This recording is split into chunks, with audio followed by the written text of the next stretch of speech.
ආදරය කරන්න බොයිෆ්‍රෙන්ඩ් කෙනෙක් ඉන්නවද? නෑ. ලංකාවේ කෙනෙක් හොයාගන්න කැමතිද? ලංකාවද ගිහින් බොයිෆ්‍රෙන්ඩ් එක හොයාගන්න එක හොඳයි. හොඳයි.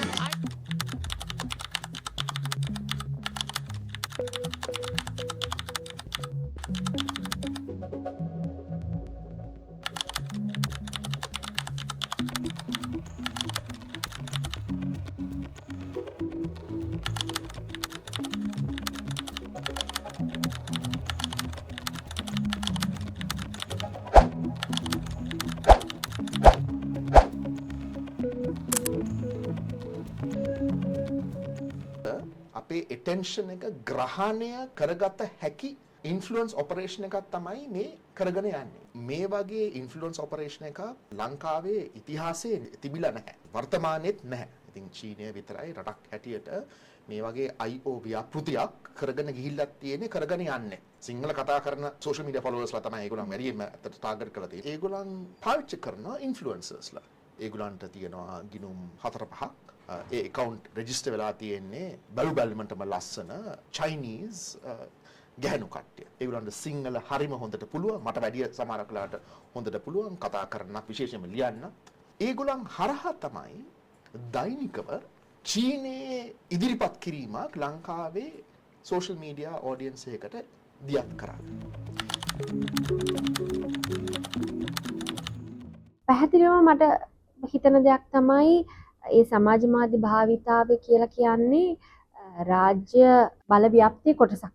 විශේෂයෙන්ම ගෝලීය දකුණත් එක්ක ඔවුන් කරගෙන එන මේකාග්‍රකරණය කියන එකට පාවිච්චි කරන අනිකුත් මෙවලම් අතරේ තියෙන තවත් එක මෙවලමක් හැටියට තමයි මම දන්නේ. හරිම ස්මාර්ට් විදිහට අපි ඒගොල්ලොන්ගේ පස්සේ යනවා වෙනුවට ඒගොල්ලොන් අපේ දේවල් වලට තියෙන ආකර්ෂණය වගේ දෙයකින් අපේ භාෂාව ඉගෙන ගැනීමට පෙළඹෙනවා, අපේ ආහාර පාන සඳහා පෙළඹවීමක් තියෙනවා. මේ වගේ මේ අපිත් සමග සුහද සම්බන්ධතාවයක් ගොඩනගන ප්‍රවණතාවක් ඇතුලේ තමයි ඒගොල්ලෝගේ සමාජ මාධ්‍ය මං හිතන්නේ භාවිතා වෙන්නේ. විශේෂයෙන්ම දැන් සාමාන්‍ය මහ ජනතාව අතර ඉතාම ජනප්‍රියයි ඇතැම් චීන සමාජ මාධ්‍ය වේදීන්.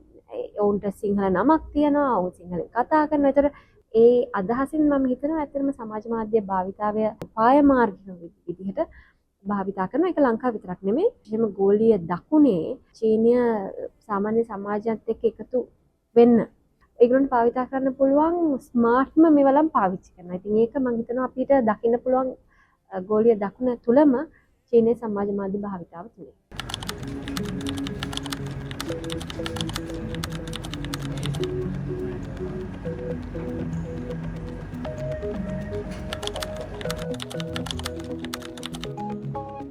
අවුරුදු 5කින් 10කින් මනස හදා ගැනීමක් තමයි දැන් ඉඳන් පටන් අරගෙන තියෙන්නේ. මේක හෙට අනිද්දා ඒගොල්ලන්ට යම් කිසි ප්‍රයෝජනක් වෙන එකක් ගැන නෙමෙයි අතර මෙතන IO ඔපරේෂන් එකේ ලංකාවේ තුල වෙන්නේ. ලංකාවේ IO ඔපරේෂන් එක දීර්ඝ කාලීන බගාවක්. චීනය ගැන තියෙන දෘෂ්ටි කෝණය යම් කිසි විදිහකට හසුරුවන එකක් නේ. ඍජුවම කියන්නේ මේක දිහා ඔබ බලන්න ඕනේ කි මෙහෙම මේ විදිහට කියලා කියන්නේ. ඒ පෙන්නන දේ ආකර්ශනීයයි.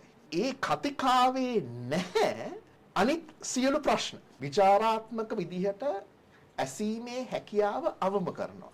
ඉතින් අර විචාරාත්මක කතිකාවක් නැති සමාජය ප්‍රජාතාන්ත්‍රික සමාජයක් කියලා කියන්න බෑ. ඒක වහල් සමාජයක්.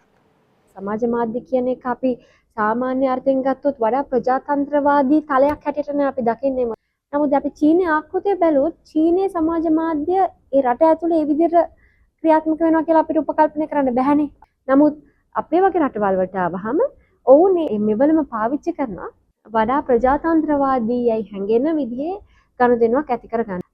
නමුත් අනිත් පැත්තට දැන් අපිට මේකට විරුද්ධ වෙන්නත් බෑ. මොකද අපි ප්‍රජාතන්ත්‍රවාදී රාජ්‍යයක්. එතකොට ඓතිහාසිකවම අපි මුහුදු බඩ රාජ්‍යයක් දූපතක් විදිහට අපි හැමදාම ලෝකේ ඉන්න විවිධ සංස්කෘතීන් එක්ක විවිධ වෙළඳ ගනුදෙනුකරුවන් එක්ක විවිධ රටවල් එක්ක බලය සහිත රාජ්‍යයන් එක්ක අපි විවිධාකාරී සම්බන්ධතා පවත්වනවා. දැන් අපිට බෑ ඉරක් ගහලා මේක නවත්තන්න ඕගොල්ලොත් එක්ක අපි මේ වැඩේ කරන්නේ ඕගොල්ලොත් එක්ක විතරයි මේක කරන්නේ. ඒක අපේ ප්‍රජාතන්ත්‍රවාදී හරයන්ට විරුද්ධයි. ලැබ් එකක් හැටියට පාවිච්චි කිරීම කදිම රටක්. මොකද නීතිමය රාමුවක් නෑ. අපි බැඳිලා තියෙන්නේ චීනයත් එක්ක. චීනයට ඍජුවම ප්‍රසිද්ධියේ දෝෂාරෝපණයක් එල්ල කරන්න බෑ. ඒ වගේ රටක් තුල নানা ප්‍රකාර විදිහට අපිට එක්ස්පෙරිමන්ට් කරන්න පුළුවන්. ඔය දේවල් අතර ලංකාවේ කරන්න පුළුවන් ලැබ් එකක් හැටියට සමාජ මේ සෝෂල් මීඩියා මේ ජාල තුර හරහා මේ ෆලෝවර්ස්ලත් එක්ක ප්‍රජාතන්ත්‍රවාදයට හානිදායි දෙයක් කියලා තමයි ඕනම රටක අයියෝ ගැන කතා කරන්නේ. ලංකාවේ චීනයේ අයියෝ ව්‍යාපෘතිය ගැන මම කතා කරන්නේ.